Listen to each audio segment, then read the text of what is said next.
Hey guys, welcome back. My name's Deja and I'm the starstruck pup behind this channel, and today we're going to be drawing some Italian Greyhounds. For my first sketch, I'm going to be using a grid, so I'm actually using my own little makeshift way of making sure that each of the boxes are equally distant so that I can most accurately draw my reference photo. Today's goal is to draw as many cute and spunky little greyhounds that I can fit onto my pages. So I'm gonna go ahead and start off with this one greyhound with the Steve Jobs sweater and the hexagon glasses because I was just really digging her vibe.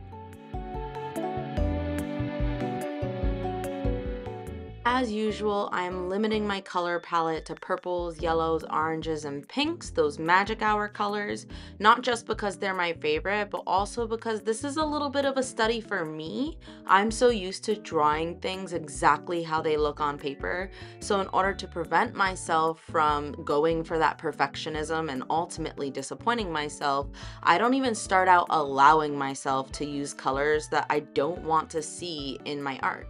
And guess who taught me that? Little Deja, okay? Because when you only have a 12 box of Crayola crayons and there is no quote unquote skin color for you to use, you make do. So I applied the exact same logic to my sketches and decided, well, if I don't want to use black and I don't want to use browns and grays and things like that, then I'll only allow myself a 12 pack of crayons and let's just see what I create from there. And honestly, I've really been loving the creations I've made so far. I'd like to take a second to admit that yellow was not the best color choice for me here. While I was working on the sketch, I was really liking the yellow and I didn't see any problems with it at all, but once I finished the spread, I realized it was kind of out of place. The reality is that if I had incorporated yellow into any of the other dogs that I end up sketching this day, then maybe I wouldn't feel as strongly about the yellow color, but I feel like it's just a little bit too much contrast. Obviously, yellow is the complementary color to purple, so that's really, the yellow's supposed to make the purple pop and the purple's supposed to make the yellow pop, and I feel that it really does that. However, I just personally wish I would have used a little bit of a duller yellow color when I was working on it so that I could have liked the final piece and felt like the final piece was more me once it was completed. But just like I said in the last video, I'm happy to have had this experience so that I can actually grow to learn that about myself. Moving on to the next Italian Greyhound, I picked this absolutely fabulous little girl in this, I don't even know what you would call it. Like, is this a dress? Is this a shirt? I need to investigate. At this point, I am just reminding myself that you have to get through the ugly phase in order to get to the pretty phase, and I am hoping that this neon pink pencil will help to get me there. At this point, I'm going to use my colorless Prisma blending pencil to actually blend these together to look a little bit more like that fluffy fur that you see in the coat she's wearing. And then from there, I'll go ahead and add some of the colors that I feel I see when I look at the reference photo. Now, I'd like to point out that I'm saying I feel like I see it because obviously there is not actually any yellow or orange in this reference photo. When you look at the coat, it's pink. However, because of the way the sun is actually touching down on that coat, you can see little shines of yellow on it. So it's my job as an artist to create the art that I'd like to actually exaggerate that yellow color, as well as the oranges and all the other colors I'm really applying to this drawing. At this point, I'm just outlining my sketch using this blue-violet color I have. As I look back on it now, I wish I wouldn't have outlined this fluffy jacket because if anything, that just makes it look more fluffy by leaving it without lines. But again, I'm not unhappy with how it looks, and I look forward to creating something similar in the future so that I can apply what I learned. Moving on to the next reference photo, I picked this lovely lady in pearls who's screaming, "Let me speak to your manager."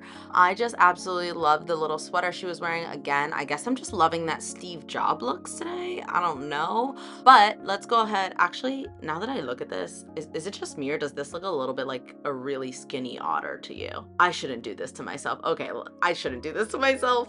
She's beautiful, otter or not, and I know that if I ordered a sandwich with no cheese and there was cheese on it, she would speak on my behalf. So I do not care if she's an otter or a puppy, that's my girl.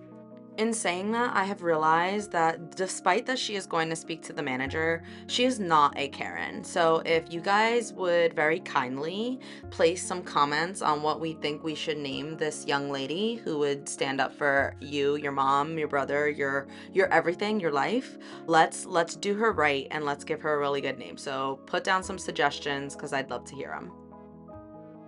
Right now, I'm just working to create a gradient of color on her sweater because the left half of it has a little bit more of a shadow, whereas the right half is exposed to that light. And then once I've actually done that layering of color pencil, I again use my colorless Prismacolor pencil to actually blend all those colors together without me needing to really waste all the color pencil that I currently have, really hammering down with the pressure. After adding some of that blue violet color on top of the entirety of the sweater, I start to layer in some more colors before I actually go back in with that blending pencil. As you can see, this thing is the best. Seriously, this would have taken me so long to blend without it, so thank you so much to all my subscribers who recommended that I actually switch to this blending pencil. I really mean it when I say I couldn't be exactly here without you, so thank you. Y'all, look at that smirk. Stop. She is so cute. I won't get over it. I literally won't get over it. And she is almost done. All I have to do is color in these pearls to finish her up. So I use a combination of beige as well as some yellow to actually show a little bit of those shadows and then outline with that blue violet color. I also happened to forget to do an entire pan of this drawing before I moved on to the next one. So let's go back and let's actually do that first. And now we move on to the next. I have chosen this Greyhound in a sock. Yeah, that's right. I chose a Greyhound in a sock, so what of it? I still think that she's sassy and spunky and cool because who else could pull off a look like that? I'll tell you for a fact, not me or you, or at least not me. Now that I have 3 different Greyhounds under my belt, I'm kind of looking at the 3 of them and wondering what I did and didn't like about all of them, so that this last one can really go off in a way that I can enjoy. I really liked the substitutions of the light pink and the peach in my last 2 Greyhounds, so I'm making sure to apply those changes, but I also wanted to make sure to make the snout more prominent and to not include any yellow for the most part. I mean, I know that I end up including yellow in the actual pom-pom at the top at the end, but that's more to tie that yellow into the yellow that's in the other Greyhound from before, not necessarily because I want to have yellow in it. I do plan on continuing to use yellow in other sketches. I just need to be more mindful about where I'm placing it and what hues of yellow I'm actually using. At this point, I'm incorporating the lighting onto the socks, so using a light pink, dark pink, and purple to actually create that gradient the same way I did on the otter pup earlier, and then later on I'll just blend them out. As I work on this puffball on the top, I'm making sure to use circular motions to kind of mimic what the fuzz looks like when you look at the actual reference photo, but I'm also going to be layering the color. So I'm starting with the darker colors and then layering on a lighter version of the color or a variation of the color on top. And then from there, I'll actually use my blending brush just to make them all kind of blur into each other the way I feel they do in the reference photo. And then finally, just adding some details and making the actual fur lines so that you can actually understand what I'm referencing as I'm creating this puffball. I'm happy with how the fuzzball came out and I look forward to giving it another try and another artwork in the future because creating the new texture was a really cool experience for me. But at this point, I'm just outlining the last of this Italian Greyhound and then trying to add a little bit more of a pop of color to my sketchbook page by creating a circle around this little Iggy. Iggy, if you don't know, means Italian Greyhound.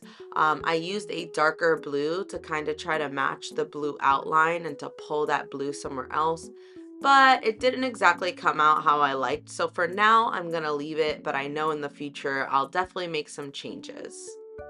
And with a few tiny additions added, we are done with this layout. By some small details that I'll definitely change next time. I really loved creating this layout. It was a really fun experience to create all these sassy, spunky greyhounds, and I definitely look forward to making more in the future. So be sure to subscribe and check it out. Until then, bye!